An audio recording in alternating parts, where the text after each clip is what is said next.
Assalamualaikum warahmatullahi wabarakatuh. Bersama saya di channel Rekam Horor. Pada video kali ini saya akan menceritakan sebuah pengalaman pendakian horor di Gunung Sindoro.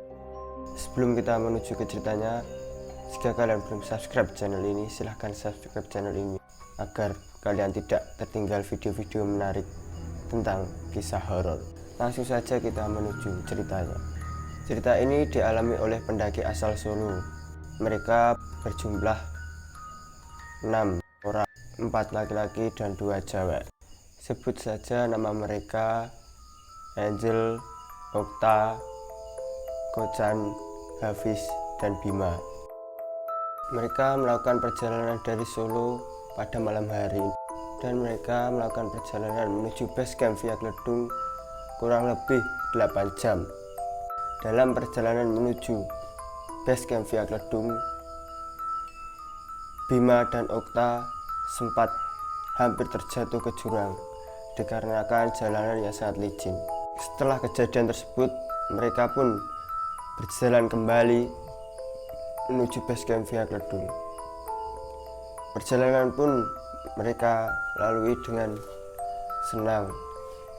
Lalu sampailah mereka di base camp via Kledung kurang lebih jam 4 pagi. Di sana mereka beristirahat terlebih dahulu dikarenakan masih jam 4 subuh. Setelah mereka tidur di base camp kurang lebih 2 jam, mereka pun terbangun jam 7 pagi. Lalu mereka membereskan atau mempacking ulang barang bawaan mereka. Lalu mereka pun sarapan terlebih dahulu sebelum mereka ingin melanjutkan pendakian menuju puncak Gunung Sindoro. Setelah selesai sarapan, mereka pun registrasi dan mengurus barang bawaan mereka. Lalu mereka pun memesan ojek yang berada di base camp untuk menuju pos 1. Sampailah mereka di pos 1 sekitar jam 9 pagi. Lalu mereka berjalan kembali menuju pos 2. Dalam perjalanan pos 1 menuju pos 2 sampai di pos 3, mereka belum terjadi gangguan yang mengganggu mereka.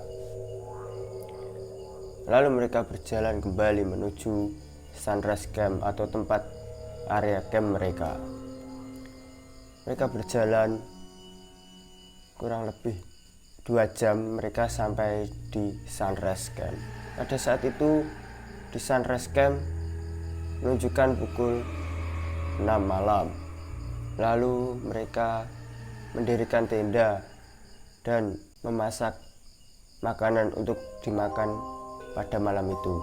Setelah mereka makan, lalu tiba-tiba hujan pun datang sangat deras.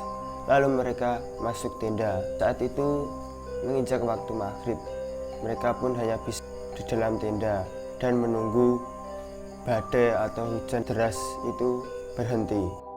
Setelah itu, lama mereka menunggu, hujan pun reda. Mereka kembali keluar dari tenda untuk membuat kopi dan memasak mie kembali. Setelah mereka makan dan minum kopi, lalu mereka pun beranjak untuk tidur di dalam tenda. Saat mereka tidur, tiba-tiba Okta pun bermimpi buruk. Semua pun terbangun. Setelah itu mereka pun tidak bisa tidur dan mereka dikagetkan oleh Rere yang tiba-tiba menangis pada saat itu. Setelah Rere menangis, teman-temannya pun bantu menenangkannya. Lalu tiba-tiba Rere berbicara seperti omongan nenek-nenek, "Bocah iki bakal tak gowo ning alamku." Lalu Bima, ketua dari rombongan tersebut, bertanya kepada nenek-nenek yang merasuki badan Okta. Bima pun bertanya, "Ngapunten Mbah, kenapa teman saya ingin Mbah bawa?" Dengan nada cukup keras, nenek-nenek yang merasuki badan Okta tersebut menjawab, "Bocah iki wis ngelanggar aturaning gunung iki." Yang dimaksud mbah-mbah tersebut Okta melanggar aturan di gunung tersebut adalah Okta mendaki pada saat haid atau menstruasi. Lalu setelah Bima sang ketua menanyakan kepada mbah tersebut, lalu Bima pun menyadarkan Okta agar bisa sadar kembali dan meminta bantuan kepada Allah Subhanahu wa Ta'ala. Lalu setelah Okta sadar, lalu teman-temannya pun menanyakan, apakah benar kamu sedang haid atau datang bulan? Lalu Okta pun menjawab, iya benar, saya sedang datang bulan.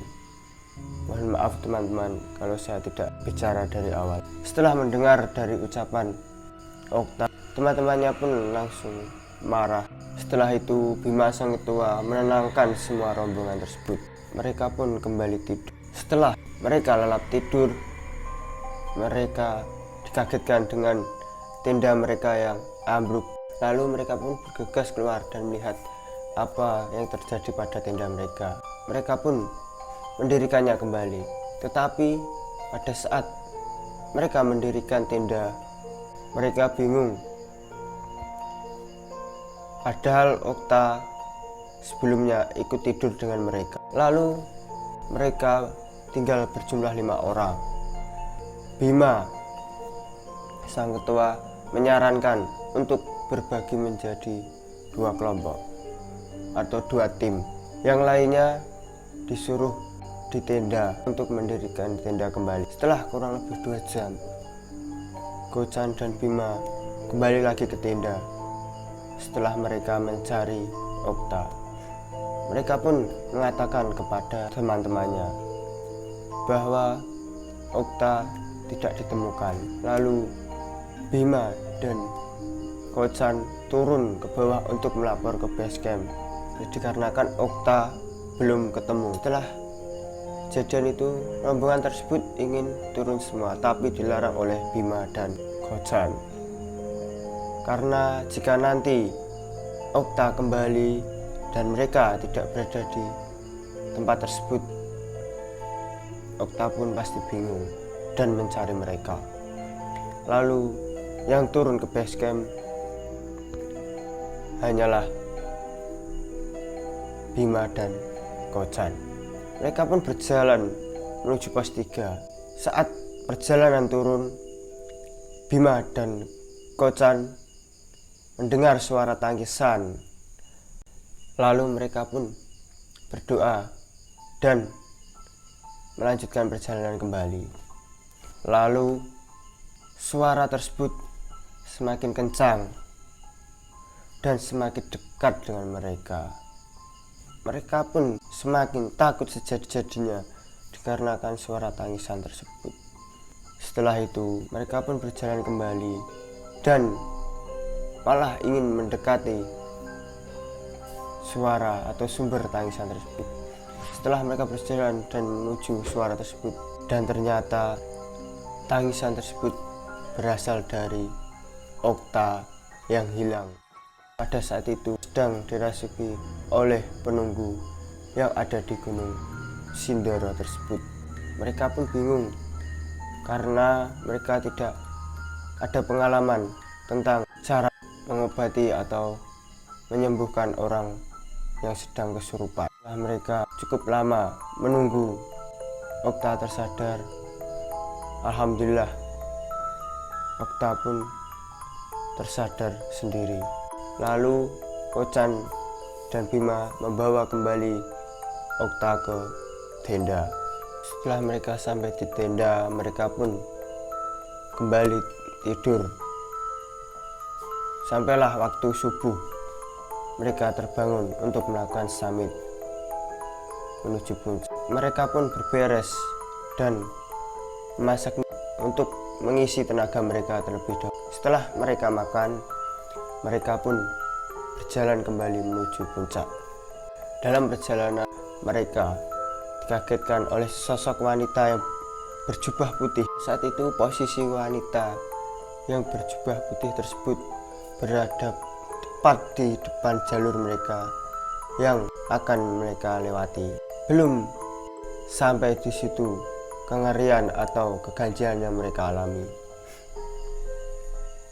Setelah dikagetkan oleh wanita yang berjubah tersebut, tiba-tiba wanita tersebut menangis. Mereka pun takut dan suasana di situ sangat mencekam. Lalu mereka pun berdoa bersama dan mendoakan arwah penunggu di gunung tersebut agar diterima di sisi. Lalu setelah itu sosok wanita berjubah putih tersebut hilang. Lalu mereka melanjutkan perjalanan menuju puncak. Sampailah mereka di puncak dan lalu mereka berfoto-foto dan membuat video.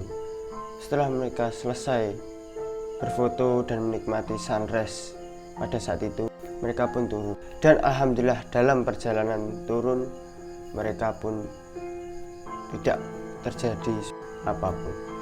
Tapi pada saat perjalanan menuju pulang ke rumah mereka masing-masing, mereka berjalan dari base camp menuju rumah mereka. Di dalam perjalanan tersebut, Bima dan Okta berpisah dengan rombongan lainnya. Mereka pun berjalan terus dan sampai mereka berhenti di satu makam di tempat tersebut. Lalu mereka pun kaget kenapa mereka sampai di sini. Setelah itu mereka pun mencari jalan keluar dari makam tersebut. Mereka berjalan kembali, tetapi mereka tidak menemukan jalan keluar, malah kembali ke makam tersebut. Mereka berusaha terus mencari jalan keluar dari situ, tapi tidak bisa. Mereka hanya diputarkan di makam tersebut. Kurang lebih 3 jam mereka diputarkan di makam tersebut. Mereka pun alhamdulillah bisa keluar dan bertemu kembali bersama rombongannya. Mereka pun sampai di Solo pagi hari. Setelah itu Okta mempunyai om yang bisa melihat hal-hal gaib. Lalu Okta mengajak Bima menuju rumah omnya tersebut. Setelah mereka sampai di rumah om dari Okta tersebut, tiba-tiba omnya Okta tersebut bertanya, "Kalian habis dari mana?" Setelah itu mereka menjawab, "Saya dari Gunung Sindoro, Om." Lalu omnya Okta tersebut menyuruh mereka berdua mandi kembang 7 rupa. Dan omnya tersebut mengasih air dan disuruh untuk meminum air tersebut. Alhamdulillah setelah mandi kembang tersebut mereka pun tidak diganggu kembali. Mungkin itu cerita pada video kali ini. Jika ada salah kata, saya mohon maaf sebesar-besarnya. Wassalamualaikum warahmatullahi wabarakatuh.